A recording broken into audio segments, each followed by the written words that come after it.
El asilo Elizabeth Arkham para criminales dementes es el nombre oficial del conocido asilo Arkham, que aloja a cientos de criminales que padecen de algún tipo de trastorno mental.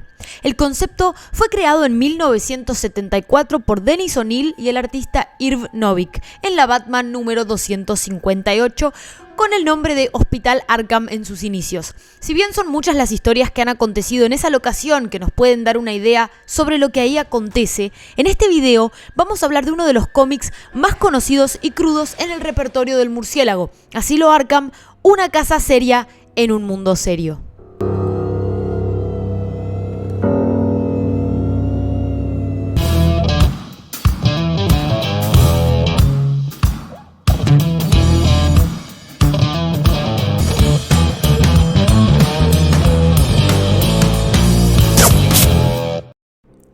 Este cómic fue escrito en 1989 por Grant Morrison con el arte de Dave McKean. El mismo fue publicado bajo el sello de DC Black Label y la edición que ustedes están viendo en este momento pertenece a la edición publicada en Argentina por parte de la editorial nacional Omnipress.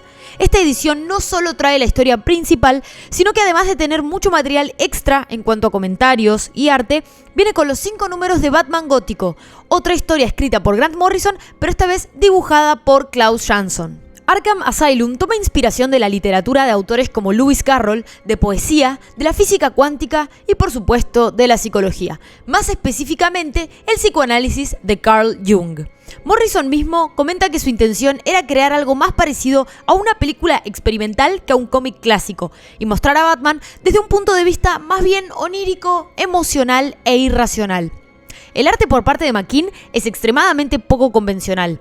El artista comenta que el arte original fue creado utilizando acrílicos, tinta y lápices en un papel para acuarelas muy grueso, sobre madera y otros materiales de collage que fueron agregados, tales como cordones y clavos. De hecho, comenta que como claramente esto fue dibujado antes de que el arte del cómic sea digital, tuvo varias dificultades a la hora de escanear las piezas y tuvo varias dificultades para lograr que el libro se vea como lo tenemos hoy en día.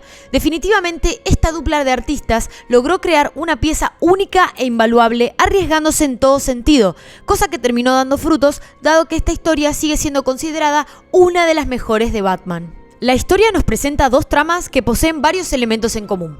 La primera es sobre la creación del manicomio por parte de su fundador Amadeus Arkham, y la segunda nos enseña a Batman adentrándose en el asilo, dado que una toma de rehenes llevada a cabo por el Joker lo obliga a pasar una noche en las profundidades tanto de la institución como de su mente. Ambos protagonistas, Amadeus y Batman, se encuentran con sus respectivas sombras, término acuñado por el psicólogo Jung, quien no está de más decir que tiene una aparición en el cómic y suele relacionarse a aquellas partes del yo que la conciencia no reconoce como propias. Estos contenidos no son ajenos a la persona, sino que permanecen latentes, o si se quiere, en el inconsciente, ya que suelen ser incompatibles con la personalidad mostrada. Pero en esta historia, ambos protagonistas deben enfrentarse a esa parte que tanto quieren esconder, pero con la que tanto se identifican. Amadeus Arkham tiene una historia muy trágica. Su padre murió cuando era muy joven y su madre padecía de una enfermedad mental. El simbolismo está presente desde el primer momento. Las primeras páginas, por ejemplo, muestran escarabajos que salían de la boca de su madre, que significaban renacimiento. Relacionado quizás a un renacimiento en el mundo de la locura, así como un renacimiento en el mundo de los muertos, dado que poco después de ese suceso se nos da a entender que la madre de Amadeus se suicida. El cómic plantea temáticas muy interesantes que siguen en total vigencia en el día de hoy, tal y como la de aquellas personas que padecen enfermedades mentales y cometen crímenes, atrapados en un sistema que en vez de ayudarlos y tratarlos debidamente, termina de enloquecerlos y dejarlos sin esperanza de mejorar. La historia de Amadeus sigue atravesada por la tragedia cuando uno de sus pacientes asesina a su esposa y a su hija, quien también padecía de una enfermedad mental. Su historia es explorada a través de sueños y delirios que marcan su descenso hacia la locura. Al abrir la puerta del manicomio, se abre la entrada a la mente de Batman, a sus miedos e inseguridades. Es obligado a enfrentar su sombra.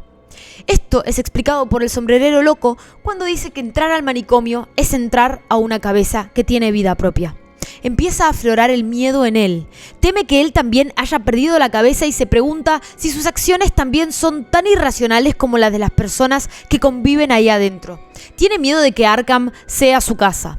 Al llegar, siendo engañado por el Joker en una llamada telefónica del Día de los Inocentes, en donde parecía estar matando a una rehén, Batman es enfrentado con una psicoterapeuta de Arkham, la doctora Ruth Adams, que le pide que haga una asociación libre de palabras a partir de palabras disparadoras que ella va diciendo.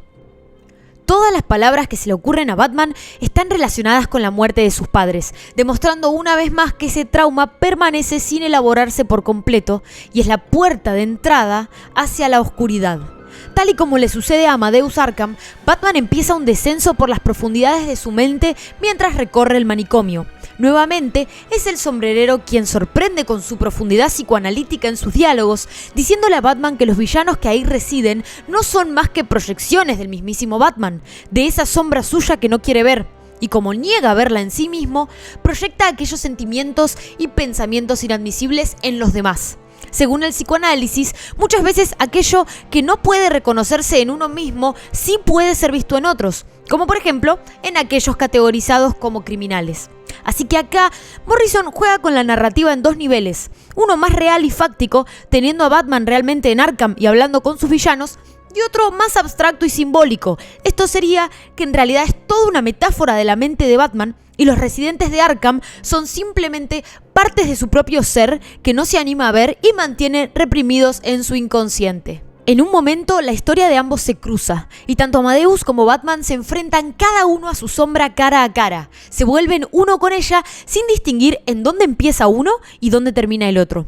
Amadeus termina por entregarse a la locura que ya había ido construyéndose en él a lo largo de los años, recordando un episodio de su pasado en donde es él quien termina por asesinar a su madre para salvarla de algo que le asustaba profundamente. Un murciélago que estaba en su habitación. La simbología del murciélago asociada al miedo se encuentra presente en ambos planos de la historia, como algo que muchas veces está más relacionado a la locura y otras veces a la cordura, dependiendo de dónde se lo mire. Otro símbolo utilizado para tocar el tema de la sombra es el del espejo, generando miedo y desdicha a ambos protagonistas al verse reflejados en uno por su incapacidad de enfrentarse a aquellos aspectos que pertenecen a sus sombras, pero al mismo tiempo es el elemento necesario utilizado por Morrison como puntapié inicial de ambos protagonistas para empezar a profundizar en sus mentes. Tanto Joker como Dos Caras dan muchísimo de qué hablar, pero simplemente vamos a mencionar un aspecto fundamental de cada uno. Empezando con Joker, quien es diagnosticado de una manera muy interesante por la psicóloga de la historia, diciendo que en realidad no posee una personalidad, sino que se va acomodando según la circunstancia, haciéndolo el verdadero rey del caos.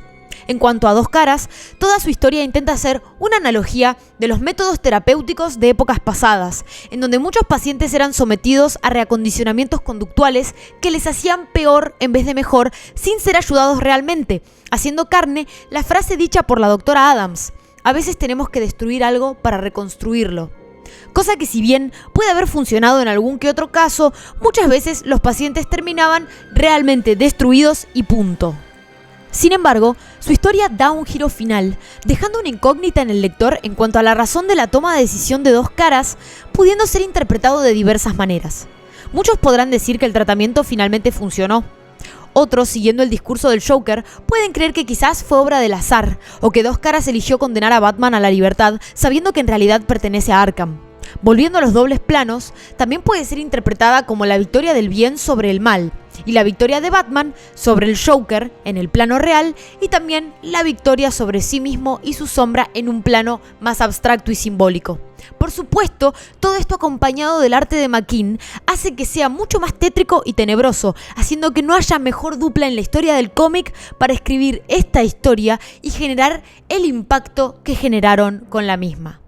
Y eso fue todo por mi parte. Por favor, déjenme sus opiniones en los comentarios. Cuéntenme si leyeron esta historia y qué les pareció. Yo soy Marian del Diván de los Héroes y espero que les haya gustado este video.